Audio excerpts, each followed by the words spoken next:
Hi! Welcome back to my channel Bhavya's world. Karthika మాసంలో వచ్చే first పౌర్ణమి కదా! మేమందరం కలిసి గుడికైతే వెళ్ళిపోతున్నామనమాట. అండ్ ఇంకా ఈ చలిలో మేమందరం ఆటో ఎక్కి వెళ్తున్నాము. అండ్ ఆటోలో మేము లోపల కూర్చోలేదు. బయట కూర్చున్నాం. అంటే ఆటో బ్యాక్ సైడ్ ఉంటుంది కదా! సో, అక్కడ కూర్చున్నామనమాట చలిలో. చాలా చలేసింది. అండ్ ఇంకా మన ఛానల్‌ని ఫస్ట్ టైం చూస్తున్న వాళ్ళైతే ప్లీజ్ మన ఛానల్‌ని సబ్స్క్రైబ్ చేసుకోండి. సబ్స్క్రైబ్ చేసుకున్న వాళ్ళైతే లైక్ చేయండి, షేర్ చేయండి. ఈ ఫుల్ వ్లాగ్‌ని ఎక్కడ మిస్ చేయకుండా అయితే చూసేయండి అనమాట. అండ్ ఇంకా దూరంగా ఉన్న చందమామని నేను వీడియో తీయడానికి ట్రై చేశాను. బట్ అది క్లారిటీగా రాలేదనమాట. లైట్ ఫోకస్ పడేసి రిఫ్లెక్షన్ వచ్చింది. అండ్ ఇంకా మేమైతే ఆటో బ్యాక్ సైడ్ అయితే కూర్చొని వెళ్ళిపోతున్నాము చలిలో. చాలా చలేసిందండి. కానీ జాగ్రత్తగా కూర్చోవాలి కదా! అండ్ ఇలా కూర్చొని వీడియో అయితే తీసుకుంటూ వెళ్ళిపోతూ ఉన్నాము. అండ్ ఇంకా టెంపుల్ అయితే వచ్చేసిందనమాట. ఇక దిగేసి నడుచుకుంటూ ఇలా వెళ్తూ ఉన్నాము. నా కొడుకుని ఆంటీ చిక్కి పట్టుకొని వస్తున్నారు. వాడు నడవడంట. సో, అందుకని చెరో పక్క పట్టుకొని ఎత్తుకొని తీసుకొని వస్తూ ఉన్నారనమాట. అండ్ ఇంకా మేము టెంపుల్ దగ్గరికి అయితే వచ్చేసాము. ఇంకా నడుచుకుంటూ లోపలికైతే వెళ్ళిపోవాలి. మేము వెళ్ళింది అరౌండ్ 6:30 వరకు అయితే టెంపుల్కి వెళ్ళిపోయాము. ఎందుకంటే సంధ్యా సమయంలో అంటే 7:30 లోపు దీపం అనేది ముట్టించేయాలి కదా! అందుకని మేమైతే వెళ్ళిపోయామన్నమాట. అండ్ ఇంకా మేము వెళ్ళేసరికి ఇంకా ఎక్కువ మంది అయితే ఎవరు లేరు. చాలా తక్కువ మందే ఉన్నారనమాట. అండ్ కార్తీక మాసంలో ప్రతి ఒక్కరు గుడికొచ్చి దీపాలు ముట్టిస్తారు కదా! అండ్ ముఖ్యంగా ఈ పౌర్ణమి రోజైతే కంపల్సరిగా వచ్చి ముట్టిస్తారనమాట. అండ్ ఇంకా మేము లోపలికైతే వెళ్ళిపోయాము. వెళ్ళిపోయిన తర్వాతకి కంపల్సరీ కాళ్ళు కడుక్కోవాలి కదా! ఇలా కాళ్ళు కడుక్కొనేసి అయితే ఇక్కడ కాళ్ళు కడుక్కున్న తర్వాత పక్కనే నవగ్రహాలు అండ్ వినాయకుడు అయితే ఉంటాడనమాట. అండ్ ఇక్కడ కూడా మేము దండం పెట్టుకున్నాము. అండ్ ఇక్కడ దండం పెట్టుకున్న తర్వాతకి గుడి చుట్టూ ప్రదక్షిణలు అయితే చేయాలి. సో, ప్రదక్షిణలు చేసిన తర్వాతకి మేము ఏం చేస్తామనేది చూసేయండి.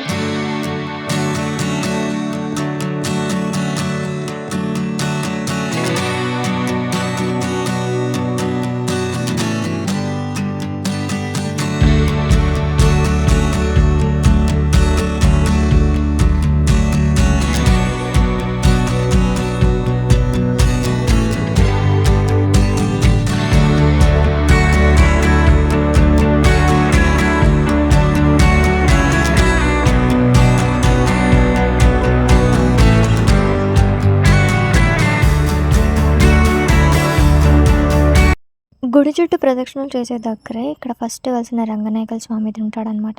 సో, ఆయన దగ్గర కూడా దండం పెట్టుకొని ప్రదక్షిణలు అయితే చేస్తున్నాము.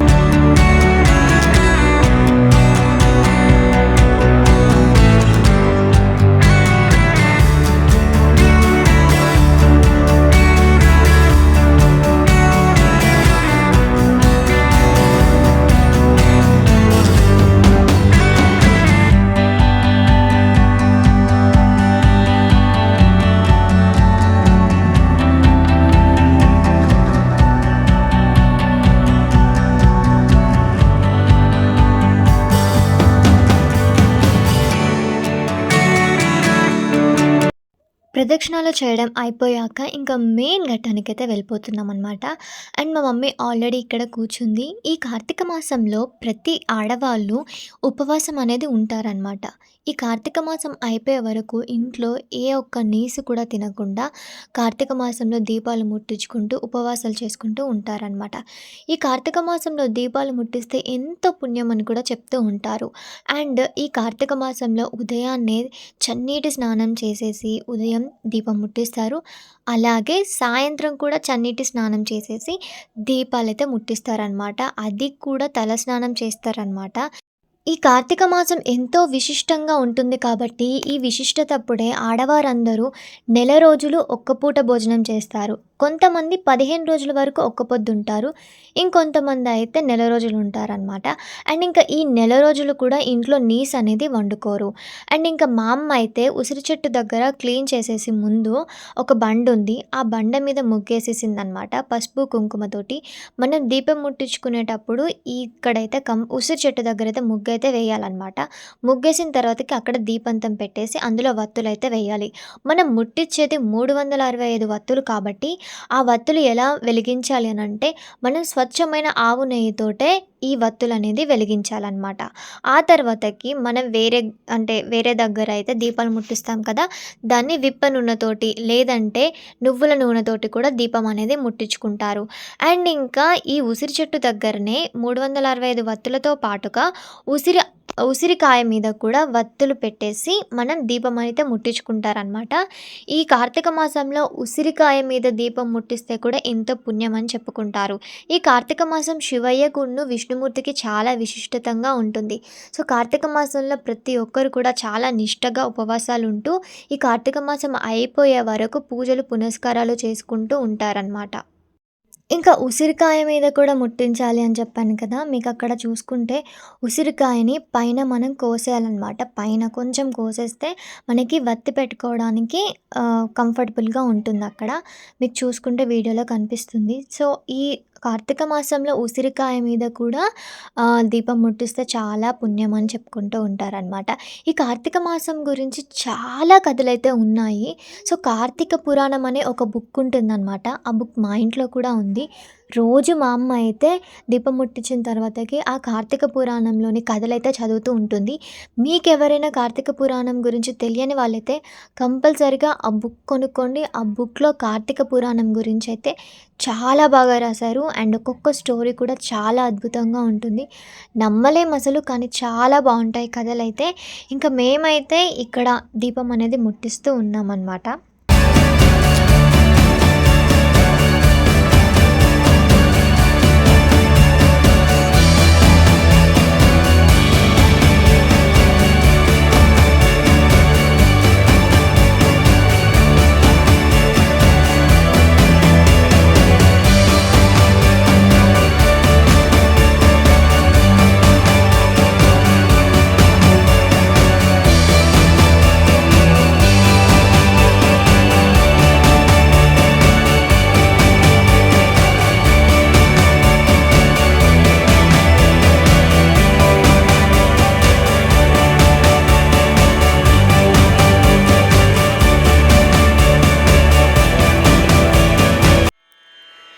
రేణు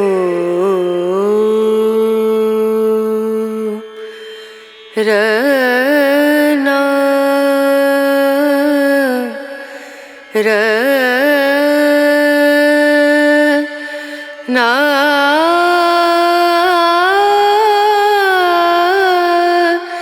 నా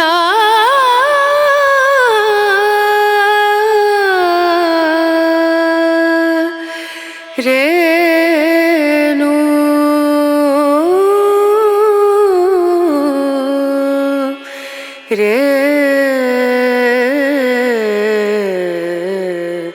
రేణు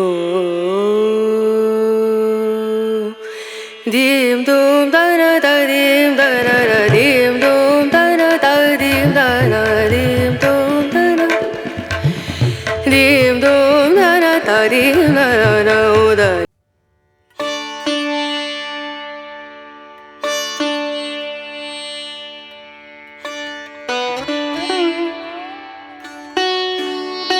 ముట్టించేది. అండ్ ఈ వత్తులు మనం అగరబత్తితోటే వెలిగించాలంట. కొవ్వొత్తితోటి అస్సలు వెలిగించొద్దంట. సుగంధమైన అగరబత్తితోటే మనం ఈ 365 వత్తులు వెలిగించాలి. అలాగే ఉసిరికాయ మీద కూడా పెట్టిన వత్తో కూడా వెలిగించాలన్నమాట.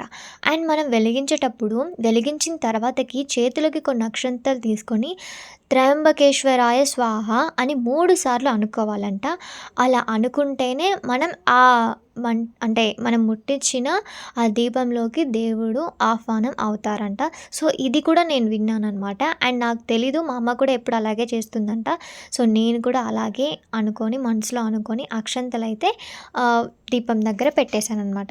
ఇంకా ఈ కార్తీక మాసంలో వచ్చే పుణ్యాలేంటో మీకైతే తెలుసా? మనం ఒకవేళ దీపాలైతే వెలిగించలేదనుకోండి, మనం టెంపుల్‌కెళ్తే మన ఇంట్లో వాడే నూనె ఉంటుంది కదా! మన ఇంట్లో దేవుడికి ఏ నూనె అయితే వాడతామో ఆ నూనె తీసుకొని వెళ్ళొచ్చు.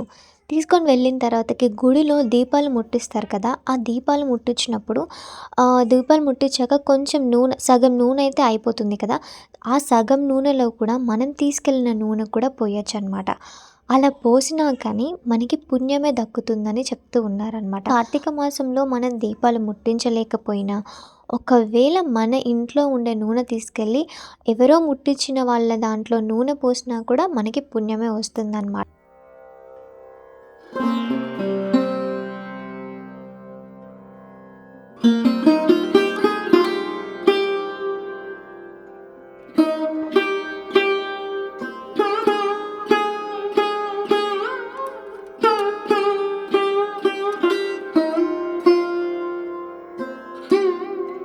కార్తీక పౌర్ణమి రోజైతే మేము గుడికొచ్చేసి ఉసిరి చెట్టు కింద దీపారాధన అయితే చేసామన్నమాట. ఉసిరికాయ మీద కూడా పెట్టేసి దీపం అనేది ముట్టిచ్చేసాము.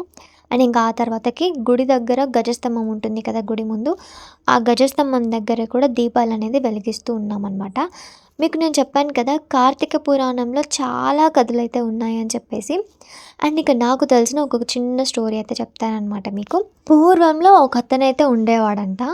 అతనికి దైవభక్తి లేదు. అసలు మనుషులంటే వాల్యూ లేదు. డబ్బులు పిచ్చి పిచ్చిగా ఖర్చు పెట్టడము అండ్ ఇంకా ఆయనకి ఉన్న వ్యసనాలన్నీ ఉన్నాయన్నమాట. అండ్ ఇంకా అతను తన వయసు మీరే కొద్దీ ఎంజాయ్ చేయడము, ఇలా దేన్ని పట్టించుకోకపోవడం జరిగిందనమాట. అండ్ ఆయన వయసు అనేది మీద పడుతుంది కదా! ఆ టైంలో తినకి ఒక హెల్త్ ఇష్యూ అయితే వచ్చిందనమాట. ఒక హెల్త్ ఇష్యూ వచ్చేసి తను మంచాన పడ్డాడు. సో, ఎటు లేవలేని పరిస్థితి, ఏం చేసుకోలేని పరిస్థితి అనమాట. అండ్ ఇంకా ఆయన ఆల్మోస్ట్ ఇంకా చనిపోయే స్టేజ్ వరకు వచ్చేసాడనమాట. అయితే వచ్చినప్పుడు ఏం జరిగిందంటే, అది కూడా ఆయన కార్తీక మాసంలోనే ఇక చనిపోతాడురా వీడు అని అనుకునే టైంలోనే తన నోటి వెంట నుంచి ఓం నమ శివాయ అని పలికాడనమాట. అలా పలకడం వల్ల ఒక పక్క విష్ణుమూర్తి, ఇంకొక పక్క శివయ్య వచ్చి స్వయంగా వాళ్ళిద్దరూ ఈ కార్తీక మాసంలో తను ఏ నోటైతే శివయ్య అని పలికాడో స్వయంగా ఆ దేవుళ్ళే ప్రత్యక్షమయ్యేసి తనని నరకం నుంచి స్వర్గానికి తీసుకొని వెళ్ళారంట. అంటే ఈ కార్తీక మాసంలో ఎవరు వాడు ఎంత పాపమైనా చేయండి, ఆడవాళ్ళైనా మగవాళ్ళైనా ఎలాంటి వాళ్ళైనా కానివ్వండి, వాళ్ళ నోటి నుంచి ఓం నమ శివాయ కానీ, ఓం నారాయణాయ అని కానీ ఈ మాట వస్తే మాత్రం అంటే చనిపోయే సిచ్యువేషన్ ఉన్న వాళ్ళకైతే వాళ్ళు చనిపోతున్నారా అన్నప్పుడు వాళ్ళ నోటి వెంట ఈ 2 పదాలు వచ్చాయంటే కంపల్సరీగా వాళ్ళు ఎంత పాపం చేసినా కానీ స్వర్గానికి వెళ్తారని చెప్తూ ఉంటారనమాట. కార్తీక పురాణంలో ఇలాంటివి చాలా కథలైతే ఉన్నాయన్నమాట. నేను బాగా చదువుతాను కార్తీక పురాణంలో ఉండే కథలనేవి. మీరు కూడా చదివితే చదవండి, చాలా బాగుంటాయి కథలు కూడా. అండ్ ఇంకా ఈ కార్తీక మాసంలో స్వర్గానికి వెళ్ళాల్సిన దారి కూడా ఓపెన్ చేసే ఉంటుందన్నమాట అని నాకు మా అమ్మ చెప్పిందనమాట. స్వర్గానికి వెళ్ళే దారి కూడా ద్వారం అనేది ఓపెన్ చేసే ఉంటుందంట. సో ఈ కార్తీక మాసంలో ఎవరైతే చనిపోతారో వాళ్ళు స్వర్గానికే వెళ్తారని, అలాగే చనిపోయే క్షణం ముందు కానీ వాళ్ళ నోటి వెంట ఓం నమ శివాయ, ఓం నారాయణాయ అని వచ్చినా కానీ కంపల్సరిగా స్వర్గానికే వెళ్తారంట. వాళ్ళు ఎంత పాపం చేసినా కానీ వాళ్ళు స్వర్గానికే వెళ్తారంటే ఈ కార్తీక మాసంలో మనం చేసిన పాపాలన్నీ పోగొట్టుకోవడానికి ఒక పెద్ద అంటే ఏమంటారు ఒక లక్ అని చెప్పుకోవచ్చు అనమాట. అందుకే కార్తీక మాసంలో అందరూ చాలా నిష్టగా ఉంటారు, చాలా విశిష్టతంగా పూజలు, దీపాలు ఇవన్నీ చేసుకుంటూ ఉంటారనమాట. అండ్ ఇంకా చెప్పాలంటే కార్తీక మాసంలో దారణ అని ఉంటుంది. శివయ్యకి దారణ చేసుకున్న వాళ్ళైతే ఆయనకి ఇంకా నిష్టగా ఉంటారనమాట. కార్తీక మాసంలో సోమవారం ఆయనకి ఒక్క పొద్దు ఉంటారు, జోగ పట్టుకుంటారు. ఇంకా వాళ్ళే చాలా కష్టంగా చేస్తారనమాట. చల్లనీళ్ళు స్నానం చేసేసి ఆయనకి జోగ పట్టుకొని అండ్ ఇంకా ఒక్క పొద్దులు వండుకుంటూ ఆయనకి పూజలు చేసుకుంటూ ఉంటారనమాట. ఈ కార్తీక మాసం అనేది చాలా విశిష్టంగా ఉంటుందన్నమాట. సో నాకైతే కొంచెం కష్టమే, ఎందుకంటే చలికాలంలో మనం అవన్నీ చేయలేము. కానీ మనకంటే పెద్దవాళ్ళు ఉంటారు, మన అమ్మ వాళ్ళు కానివ్వండి, మన అమ్మమ్మ వాళ్ళు కానివ్వండి చేస్తూ ఉంటారు కదా, వాళ్ళు ఈ చలికాలంలో చాలా గ్రేట్ అనమాట ఆయనకి పూజలు పునస్కారాలు చేయటము. సో ఇలాగ నేను కూడా దీపం అయితే ముట్టించేసాను అనమాట గజస్తంభం దగ్గర. అండ్ మొత్తం ఇక బయట సుబ్రహ్మణ్య స్వామి అని చెప్పాను కదా, సో ఇదే అనమాట బయట సుబ్రహ్మణ్య స్వామి టెంపుల్. అండ్ శివయ్య కూడా అక్కడే ఉంటాడనమాట. ఇక్కడ కూడా మా అమ్మ ముట్టిస్తూ ఉందన్నమాట. అండ్ ఇంకా కార్తీక మాసంలో ఫస్ట్ కార్తీక పౌర్ణమి రోజు ఇలా జరిగింది కదా. అండ్ ఇంకా చాలామంది అయితే వచ్చేస్తూ ఉన్నారు. అండ్ మధ్యలో నేను చెప్పడం మర్చిపోయా, పవర్ అయితే పోయిందనమాట. ఇప్పుడు పవర్ వచ్చింది. సో చీకట్లో అయినా కానీ మంచిగా అనిపించింది, ఎందుకంటే చీకట్లో దీపాల వెలుగులో చాలా బాగుంటుంది కదా. అండ్ ఇంకా మేమైతే ఇలా దీపాలు ముట్టించుకొనేసే ఉన్నామన్నమాట. ఇంకా బయట ముట్టించేసాక ఇక్కడ గుడి దగ్గరికి అయితే వచ్చేసామన్నమాట. అక్కడ గరుడాలయం ఉంది చూడండి, అక్కడ కూడా దీపాలు అయితే ముట్టిస్తూ ఉంది ఒక ఆమె. అండ్ ఇంకా ఇక్కడ రంగనాయక స్వామి అని చెప్పాను కదా, ఇక్కడ కట్టింది. ఇక్కడికి వచ్చేసి మేము దండం అయితే పెట్టుకుంటున్నాం అనమాట ఆయనకి. అండ్ ఇక్కడ పూజారి అయితే అక్కడ సత్యనారాయణ వ్రతం పూజ అయితే చేస్తున్నారు వాళ్ళకి అక్కడ.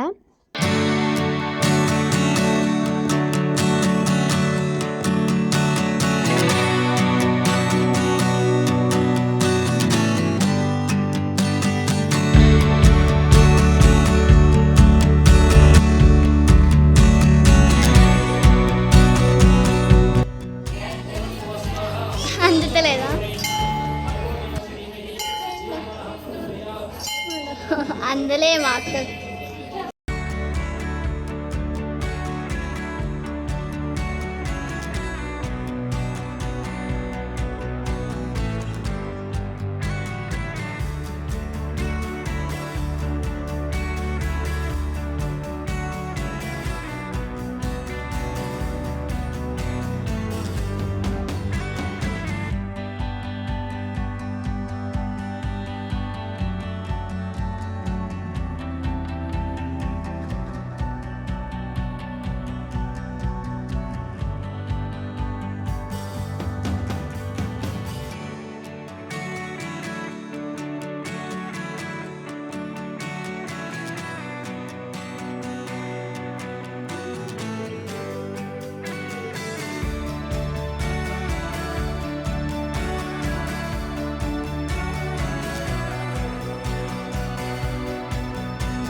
ఇది ఫ్రెండ్స్ కార్తీక మాసంలో మొదటి కార్తీక పౌర్ణమి రోజు మేము గుడికెళ్ళైతే ఇలా దీపాలు ముట్టించేసుకున్నామనమాట. మీరందరూ కూడా కార్తీక పౌర్ణమి రోజు ఖచ్చితంగా దీపాలైతే ముట్టించేసుకొని ఉంటారు కదా! సో ఈ వ్లాగ్ మీ అందరికీ నచ్చినట్టయితే ప్లీజ్ లైక్ చేయండి, షేర్ చేయండి. మన ఛానల్‌ని సబ్స్క్రైబ్ చేసుకోండి వాళ్ళైతే వెంటనే సబ్స్క్రైబ్ చేసుకోండి. ఇంకా మంచి వీడియోతో అయితే మీ ముందుకు వచ్చేస్తాను. Bye bye.